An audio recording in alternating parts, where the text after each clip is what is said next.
In the name of Allah, the Gracious, the Merciful. Praise be to Allah, who revealed the book to his servant, and allowed in it no distortion. Valuable, to warn of severe punishment from himself, and to deliver good news to the believers who do righteous deeds, that they will have an excellent reward, in which they will abide forever. And to warn those who say, Allah has begotten a son. They have no knowledge of this, nor did their forefathers. Grave is the word that comes out of their mouths. They say nothing but a lie. Perhaps you may destroy yourself with grief, chasing after them, if they do not believe in this information. We made what is upon the earth an ornament for it, to test them as to which of them is best in conduct. And we will turn what is on it into barren waste. Did you know that the people of the cave and the inscription were of our wondrous signs? When the youths took shelter in the cave, they said, Our Lord, give us mercy from yourself, and bless our affair with guidance. Then we sealed their ears in the cave for a number of years. Then we awakened them to know which of the two groups could better calculate the length of their stay. We relate to you their story in truth. They were youths who believed in their Lord, and we increased them in guidance. And we strengthened their hearts, when they stood up and said, Our Lord is the Lord of the heavens and the earth, we will not call on any god besides him, for then we would have spoken an outrage. These people, our people, have taken to themselves gods other than him. Why do they not bring a clear proof concerning them? Who, then, does greater wrong than he who invents lies and attributes them to Allah? Now that you have withdrawn from them, and from what they worship besides Allah, take shelter in the cave. And your Lord will unfold his mercy for you, and will set your affair towards ease. You would have seen the sun, when it rose, veering away from their cave towards the right, and when it sets, moving away from them to the left, as they lay in the midst of the cave. That was one of Allah's wonders. He whom Allah guides is truly guided, but he whom he misguides, for him you will find no directing friend. You would think them awake, although they were asleep. And we turned them over to the right, and to the left, with their dog stretching its paws across the threshold. Had you looked at them, you would have turned away from them in flight, and been filled with fear of them. Even so, we awakened them, so that they may ask one another. A speaker among them said, How long have you stayed? They said, We have stayed a day, or part of a day. They said, Your Lord knows best how long you have stayed. Send one of you to the city, with this money of yours, and let him see which food is most suitable, and let him bring you some provision thereof. And let him be gentle, and let no one become aware of you. If they discover you, they will stone you, or force you back into their religion, then you will never be saved. So it was, that we caused them to be discovered, that they would know that the promise of Allah is true, and that of the hour there is no doubt. As they were disputing their case among themselves, they said, Build over them a building. Their Lord knows best about them. Those who prevailed over their case said, We will set up over them a place of worship. They will say, 3, and their 4th being their dog. And they will say, 5, and their 6th being their dog, guessing at the unknown. And they will say, 7, and their 8th being their dog. Say, My Lord knows best their number. None knows them except a few. So do not argue concerning them except with an obvious argument, and do not consult any of them about them. And never say about anything, I will do that tomorrow, without saying, if Allah wills. And remember your Lord if you forget, and say, perhaps my Lord will guide me to nearer than this in integrity. And they stayed in their cave for 300 years, adding 9. Say, Allah knows best how long they stayed. His is the mystery of the heavens and the earth. By him you see and hear. They have no guardian apart from him, and he shares his sovereignty with no one. and recite what was revealed to you from the book of your Lord. There is no changing his words, and you will find no refuge except in him. And content yourself with those who pray to their Lord morning and evening, desiring his presence. And do not turn your eyes away from them, desiring the glitter of this world. And do not obey him whose heart we have made heedless of our remembrance, so he follows his own desires, and his priorities are confused. And say, the truth is from your Lord. Whoever wills, let him believe. And whoever wills, let him disbelieve. We have prepared for the unjust a fire, whose curtains will hem them in. And when they cry for relief, they will be relieved with water like molten brass, which scalds the faces. What a miserable drink, and what a terrible place! As for those who believe and lead a righteous life, we will not waste the reward of those who work righteousness. These will have the gardens of Eden, beneath which rivers flow. Reclining on comfortable furnishings, they will be adorned with bracelets of gold, and will wear green garments of silk and brocade. What a wonderful reward, and what an excellent resting place! And cite for them the parable of two men. To one of them we gave 2 gardens of vine, and we surrounded them with palm trees, and we placed between them crops. Both gardens produced their harvest in full, and suffered no loss. And we made a river flow through them. And thus he had abundant fruits. He said to his friend, as he conversed with him, I am wealthier than you, and greater in manpower. And he entered his garden, wronging himself. He said, I do not think this will ever perish. And I do not think the hour is coming. And even if I am returned to my Lord, I will find something better than this in return. His friend said to him, as he conversed with him, Are you being ungrateful to him who created you from dust, then from a sperm drop, then evolved you into a man? But as for me, he is Allah, my Lord, and I never associate with my Lord anyone. When you entered your garden, why did you not say, as Allah wills, there is no power except through Allah? Although you see me inferior to you in wealth and children, perhaps my Lord will give me something better than your garden, and release upon it thunderbolts from the sky, so it becomes barren waste. Or its water will sink into the ground, and you will be unable to draw it. And ruin closed in on his crops, and so he began wringing his hands over what he had invested in it, as it lays fallen upon its trellises. And he was saying, I wish I never associated anyone with my Lord. He had no faction to help him besides Allah, and he was helpless. That is because authority belongs to Allah, the True. He is best in rewarding, and best in requiting. And cite for them the parable of the present life. It is like water that we send down from the sky, the plants of the earth absorb it, but then it becomes debris, scattered by the wind. Allah has absolute power over everything. Wealth and children are the adornments of the present life. But the things that last, the virtuous deeds, are better with your Lord for reward, and better for hope.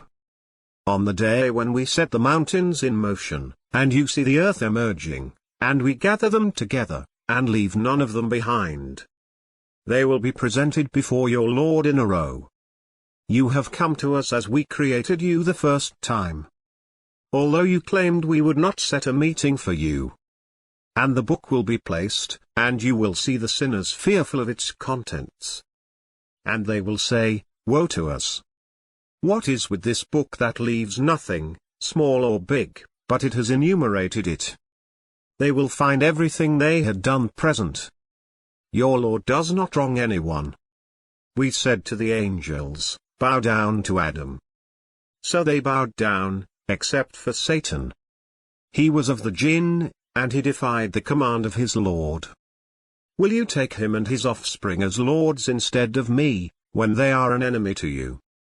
Evil is the exchange for the wrongdoers. I did not call them to witness the creation of the heavens and the earth, nor their own creation, and I do not take them as leaders for assistance. On the day when he will say, "Call on my partners whom you have claimed." They will call on them, but they will not answer them. And we will place between them a barrier. And the sinners will see the fire, and will realize that they will tumble into it. They will find no deliverance from it. We have elaborated in this Quran for the people every kind of example, but the human being is a most argumentative being. What prevented people from accepting faith, when guidance has come to them, and from seeking their Lord's forgiveness? Unless they are waiting for the precedent of the ancients to befall them, or to have the punishment come upon them face to face. We send the messengers only as deliverers of good news and warners. Those who disbelieve argue with false argument, in order to defeat the truth thereby. They take my verses, and the warnings, for a joke. Who does greater wrong than he, who, when reminded of his Lord's revelations, turns away from them, and forgets what his hands have put forward? We have placed coverings over their hearts, lest they understand it, and heaviness in their ears. And if you call them to guidance, they will not be guided, ever. Your Lord is the forgiver, possessor of mercy. Were he to call them to account for what they have earned, he would have hastened the punishment for them. But they have an appointment from which they will find no escape. And these towns, we destroyed them when they committed injustices, and we set for their destruction an appointed time. Recall when Moses said to his servant, "I will not give up until I reach the junction of the two rivers, even if it takes me years." Then, when they reached the junction between them, they forgot about their fish. It found its way into the river, slipping away. When they went further, he said to his servant, "Bring us our lunch, we were exposed in our travel to much fatigue." He said, "Do you remember when we rested by the rock? I forgot about the fish. It was only the devil who made me forget it." And so it found its way to the river, amazingly. He said, "This is what we were seeking." And so they turned back, retracing their steps. Then they came upon a servant of ours, whom we had blessed with mercy from us, and had taught him knowledge from our own. Moses said to him, "May I follow you, so that you may teach me some of the guidance you were taught?" He said, "You will not be able to endure with me. And how will you endure what you have no knowledge of?" He said, "You will find me, Allah willing, patient, and I will not disobey you in any order of yours." He said, "If you follow me, do not ask me about anything, until I myself make mention of it to you." So they set out. Until, when they had boarded the boat, he holed it. He said, "Did you hole it, to drown its passengers? You have done something awful." He said, "Did I not tell you that you will not be able to endure with me?" He said, "Do not rebuke me for forgetting, and do not make my course difficult for me." Then they set out. Until, when they encountered a boy, he killed him.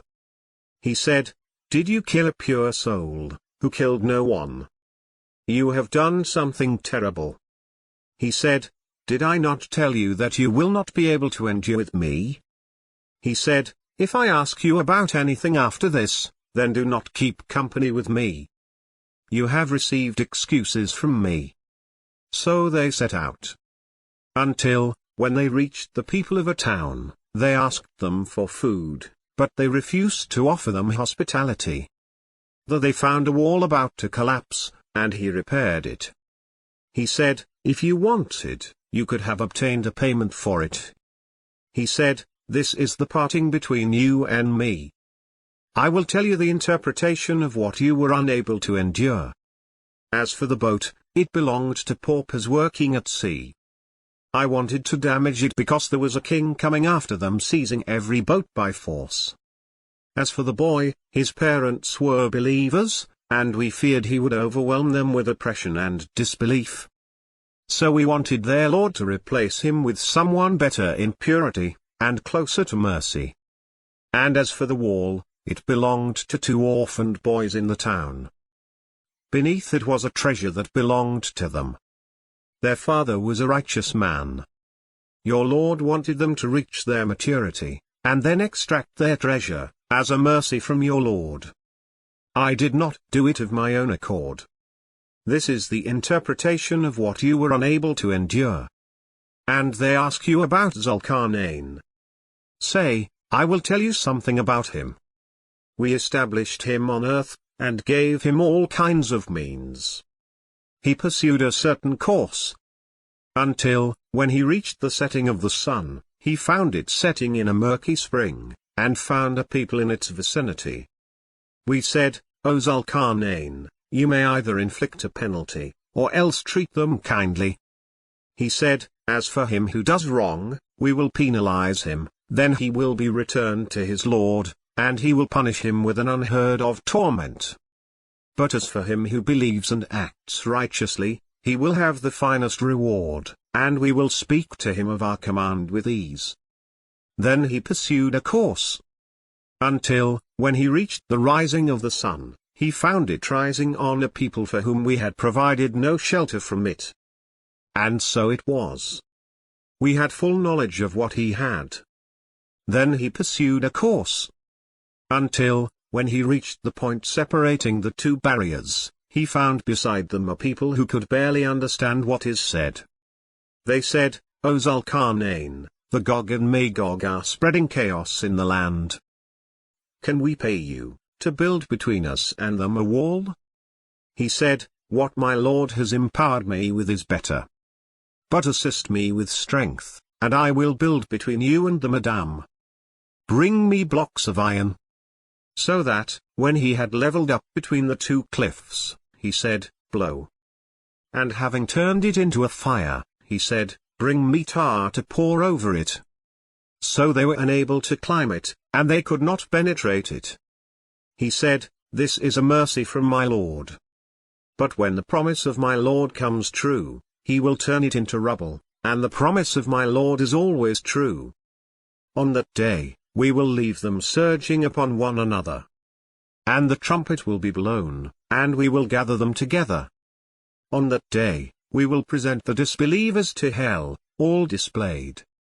Those whose eyes were screened to my message, and were unable to hear. Do those who disbelieve think that they can take my servants for masters instead of me? We have prepared hell for the hospitality of the faithless. Say, shall we inform you of the greatest losers in their works? Those whose efforts in this world are misguided, while they assume that they are doing well. It is they who rejected the communications of their Lord, and the encounter with him. So their works are in vain. And on the day of resurrection, we will consider them of no weight. That is their requital, hell, on account of their disbelief, and their taking my revelations and my messengers in mockery. As for those who believe and do righteous deeds, they will have the gardens of paradise for hospitality, abiding therein forever, without desiring any change therefrom. Say, if the ocean were ink for the words of my Lord, the ocean would run out, before the words of my Lord run out, even if we were to bring the like of it in addition to it. Say, I am only a human being like you, being inspired that your God is one God. Whoever hopes to meet his Lord, let him work righteousness, and never associate anyone with the service of his Lord.